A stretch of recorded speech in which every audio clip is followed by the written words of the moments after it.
And I wanted to get involved because a lot of my sheriffs in Arizona are involved heavily in NSA and other organizations, but I thought it was important that our state have a foothold in major county sheriffs.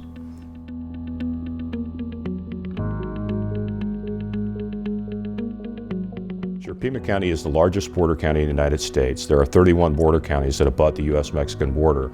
Mine is the largest. I have 125-mile linear exposure to the international border.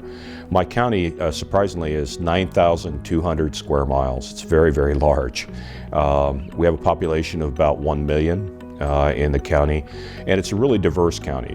It goes from being very, very rural, desert areas, to being metropolitan Tucson, to being little satellite communities like Green Valley, Ajo, Sahuarita, Vail. And so it's a very diverse county, and it's aesthetically beautiful because we're out in the Sonoran Desert. There are estimates that say about 40% of the drugs that enter the United States, illegal drugs, will come through my county at some point. That is a huge quantity of illicit drugs. And the drug war is a very nimble thing. It's changed a lot in my 30-plus years of being in that valley, to being marijuana coming through the ports between the ports of entry, to hard drugs coming through the ports of entry. And the issues of illegal immigration, the victimization of migrants, the humanitarian issues associated with being along the border. Surprisingly, my deputies recover about 100 bodies a year in the deserts of my county. And these are migrants that have been victimized either by the environment or bandits and coyotes as they come across the border.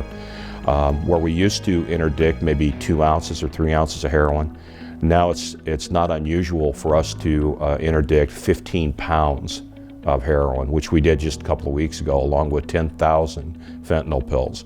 Now we know that those drugs are not going to be consumed in Pima County, not in that quantity.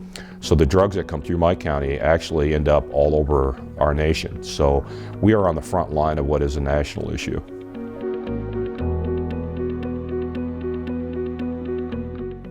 Well, this is really the elite of sheriffs in our country. It's the largest sheriffs in the United States, and a very sophisticated, very engaging group of sheriffs. And I've been very pleased to be a member of Major County Sheriffs for the last 2 years.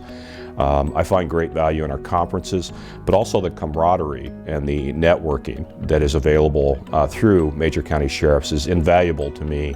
Running a major county sheriff's department, to hear from my peers that face some of the same challenges and obstacles that I do. I know that in my part of the world, if you will, we're very frustrated by politicians that come down to a port of entry. They stand there and they have uniforms in the background as a photo op, and they go back to Washington, D.C. as experts on the border. They've never even been to the border.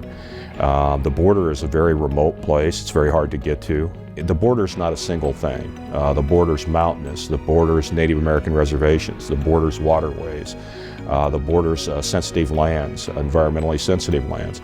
So it's a very complex problem. So when we talk about the border as if it's one thing, that's flawed to begin with. We need a lot of resources on the border.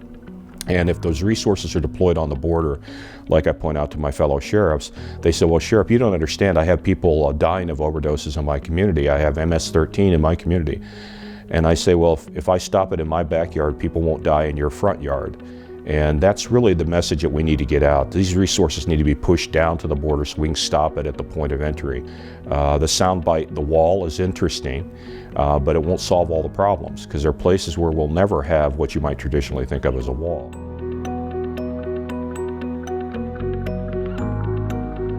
Is we have to understand that there's a callousness about drug overdoses. And I hear some of my peer sheriffs saying, well, it's their fault. Well, I would say that today there are a lot of little children in 3rd and 4th grade. They're learning their ABCs, 1, 2, 3s, and so forth. Not one of those children are daydreaming about becoming a drug addict. This is a public health emergency. No one aspires to become addicted to drugs, and so we need to look at it from a compassionate standpoint.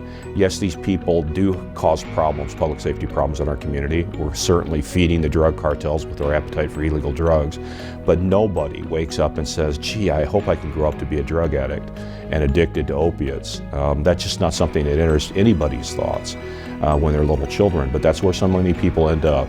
So I think it's important for sheriffs to have a compassionate posture and realize that as much as a public safety problem, this is a public health problem as well.